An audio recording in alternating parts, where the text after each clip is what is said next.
from all around Geelong. I'm here to tell you how football. And welcome back. We've got everything that's in Colts footy at the moment with Alex Tigani. G'day, mate. Tigani, Dick. We're getting Tigani, there. I'll get the name 2 right. weeks in, hopefully we'll get an episode I stuffed 3. up the Clyde President's name the first segment, so I might as well stuff yours up too, mate.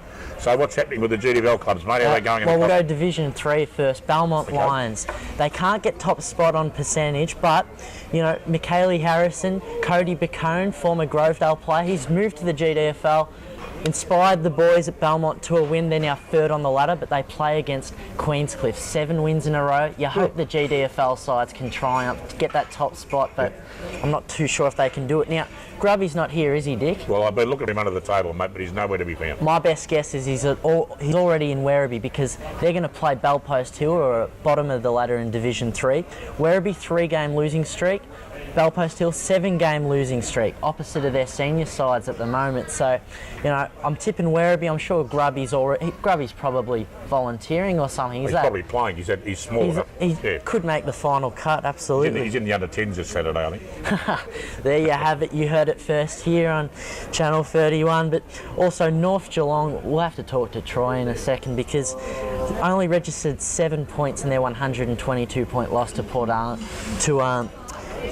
Arlington last week, so they'll play St Mary's, hoping to step back up. But it's Division 4 where the real GFL atmosphere is happening this morning from 10 o'clock.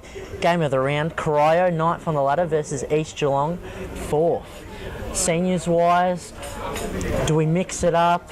The atmosphere wise, are you expecting a crowd? Oh, massive crowd here today. We've got a big reunion out there this afternoon. That's at Corio, is it? No, North Geelong. North Geelong. I know. Well, Battle of the Northern Suburbs, I'm sure the atmosphere will be there from the Colts as well. And I'll also quickly go through the other 2 games, Division 4. That's Bannockburn. They ended their losing streak last week with a draw, but, you know, they want that win badly. So they're playing against Leopold seconds, who are 5th on the ladder, Bannockburn 8th. I'm still going with Leopold, but also Anarchy 3rd on the ladder. How good would it be, Dick, if we could finish Division 3 and Division 4 with 2 GDFL teams holding that top spot? Fantastic, mate. It'd be pretty good. They've got that chance against South Barwon. So, till next week, I'm here with the Colts. Back to you, Dick. Thanks very much, Alex, and we'll move on with the show now, but we'll see you again next Saturday morning. Thanks for that. Good on you, mate. I'm there for our special guest on the show this morning, and yes, the big fella's a little bit happy today because he is from the North Geelong Football Club. There he is right there, Troy Elzinga, who played in the under-15s 1993 Premiership side, and 2 weeks later made his debut in the seniors. 3/4 time he came on the ground and booted a goal, the 1993 flag. So it's good to have you on the show this morning, mate. How you going, all right? Going well, thank you, Dick. And you got the 2 boys in with you this morning? Yep. Liam and Jackson. Yep. How's it going, fellas? Good? Fancy getting out of bed this time of the morning. Unbelievable, eh? Mate, that was a magnificent occasion. You were 14 years of age in 1993. It was the year Buckley's opened, actually, 1993. So that's 20 years ago, and a big reunion on this afternoon. What can you remember about coming on the grand... Well, OK, let's go through the under-15s first. You played in the grand final 2 weeks earlier.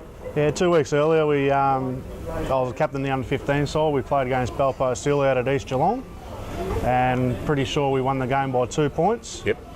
And 2 weeks later, I got known in the senior side to play against Corio at West Oval, and I played in the senior premiership there. It's fantastic. It was a massive game. I can recall the crowd. I think there was about 8,000 people. There was probably one of the biggest crowds we've seen in country footy in a grand final.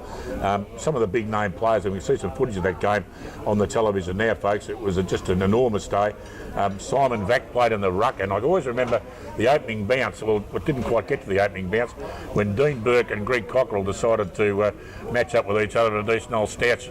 We shouldn't encourage violence in football, but it was a decent old rumble, wasn't it? It was, and I started the game on the bench there, and being 14 years of age and waiting to come on the ground, and there's this big all-in brawl at the start of the games. A bit intimidating, but it all sort of settled down, and I didn't come on the ground until after half time. So it all settled down after that, so it was good. He kicked a goal in the last quarter, and we only won by 11 points. So I always sort of said you kicked the match-winning goal, mate. So how'd you feel about kicking that goal? Must have been pretty exciting for you. Yeah, it was very, very exciting. I'll never forget it. Coming on the ground, you play for legends of the game in Darryl Jones and you know, Tim Swennerson, all these sorts of blokes, and the ball got kicked out from full back, and there's a contest there, and Sid's gone up for it, and he's come down with the ball and hand passed it to me on the boundary line.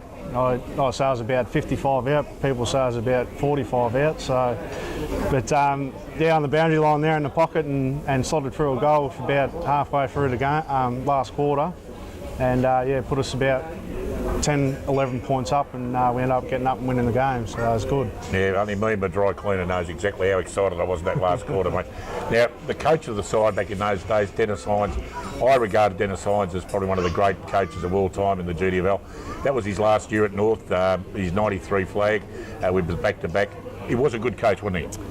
Well, look, I only got coached by him. I played the last 3 senior games of the season, and then the grand final, and you know, I only got coached by him for 4 games, so he was really good towards me at the time, and you know, I did learn a bit off him in them 4 games. Obviously a legend of the game, and you know, he knows a lot about football.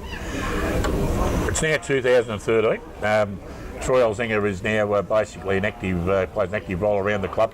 The family involvement, absolutely sensational. You've got mum running the canteen. Yep. You've got the brother-in-law is the president, Jason. You've got Kelly, of course, your sister has been massively involved with the netball section for many, many years and an absolute legend of the game. And of course, there's countless other, well, you're Luke Parker, Vice President, and magnificent footballer, the great number 4 for the club. And numerous other little fellas like that running around. It's a massive involvement for the Elzinga family, isn't it, to be at North Geelong? Yes, it's been a huge part of our family, Dick, and we enjoy every minute of it. Like, it's always been classed as a family club, and you know, our family's been there for the last 20 years, and it's been fantastic. You know, they've done quite a lot for us, and you know, we try to pay back the club. And that's what we're doing. Well, mate, I for one have really appreciated the involvement that not only you've had with the club, but the entire family. Everything's going along pretty well at the moment. Big day on this afternoon, the 93 reunion for the seniors and the under-15s, the 63 reserves, the 1953 Coronation Cup. They'll be there if the blokes that are still around with us, and of course the 1988 championship side. It'll be a fantastic day at the club indeed. Thanks for coming on, mate. Appreciate you coming in, and good luck to North Geelong for the rest of the season, mate. No worries, Dick. Thank you very much. Good on you, mate. Troy Elzinga, yes, he is. He's a legend of the North Geelong Footy Club, and the family has a massive involvement with the club, and we certainly appreciate everything they do around the place.